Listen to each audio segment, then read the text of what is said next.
नवरात्र व्रत की कथा। प्राचीन काल में सुरथ नामक राजा थे। एक बार शत्रुओं ने उन पर चढ़ाई कर दी। मंत्री लोग भी राजा के साथ विश्वासघात करके शत्रु पक्ष से मिल गए।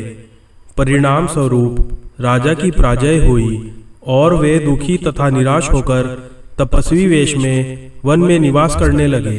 उसी वन में उन्हें समाधि नाम का वैश्य मिला, जो अपने स्त्री एवं पुत्रों के दुर्व्यवहार से अपमानित होकर वहां निवास करता था। दोनों में परस्पर परिचय हुआ। वे महर्षि मेधा के आश्रम में पहुंचे।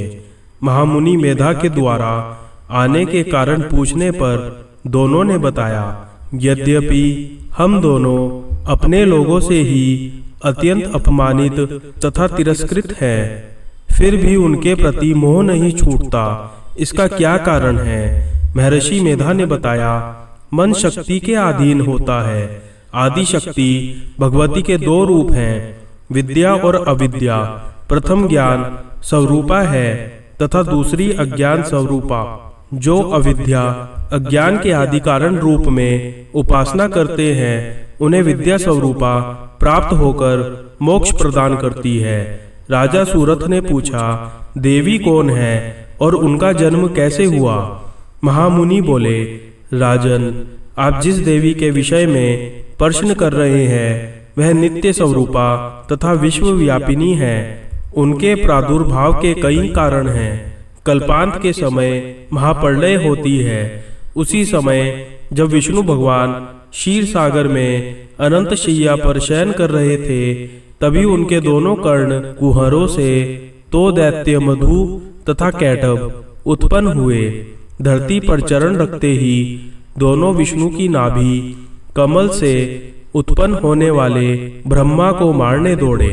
उनके इस भयानक रूप को देखकर ब्रह्मा जी ने अनुमान लगाया कि विष्णु के सिवा मेरी कोई शरण नहीं। किंतु भगवान विष्णु इस अवसर पर सो रहे थे। तब विष्णु भगवान को जगाने हेतु उनके नयनों में निवास करने वाली योग निद्रा की स्तुति करने लगे। परिणामतः तमोगुण अधिष्ठात्री देवी विष्णु भगवान के नेत्र, नासिका, मुख तथा हृदय से निकलकर आराधक ब्रह्मा के सामने प्रकट हो गई। योग निद्रा के निकलते ही भगवान विष्णु जाग उठे। भगवान विष्णु तथा उन राक्षसों में 5000 वर्षों तक युद्ध हुआ। अंत में वे दोनों भगवान विष्णु द्वारा मारे गए।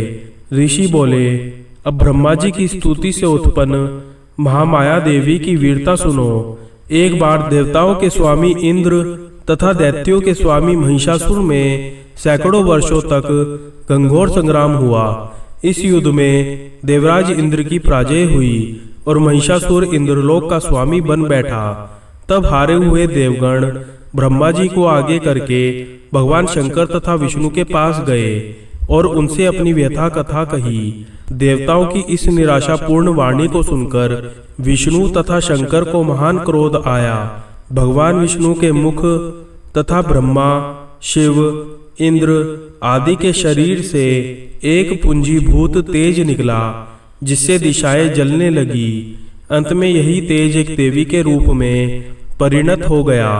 देवी ने सभी देवताओं से आयुध, शक्ति तथा आभूषण प्राप्त कर उच्च स्वर से अट्टहास युक्त गगनभेदी गर्जना की, जिससे तीनों लोकों में हलचल मच गई। क्रोधित महिषासुर दैत्य सेना का व्यूह बनाकर इस सिंहनाद की ओर दौड़ा। उसने देखा कि देवी की प्रभा में तीनों देव अंकित हैं। महिषासुर अपना समस्त बल छल छदम लगाकर भी हार गया और देवी के हाथों मारा गया। आगे चलकर यही देवी शुंभ तथा निशुंभ नामक असुरों का वध करने के लिए गौरी देवी के रूप में उत्पन्न हुई। इन सब व्याख्यानों को सुनकर मेधा ऋषि ने राजा सूरथ तथा वणिक समाधि से देवी सतवन की विधिवत व्याख्या की। इसके प्रभाव से दोनों एक नदी तट पर जाकर तपस्या में लीन हो गए।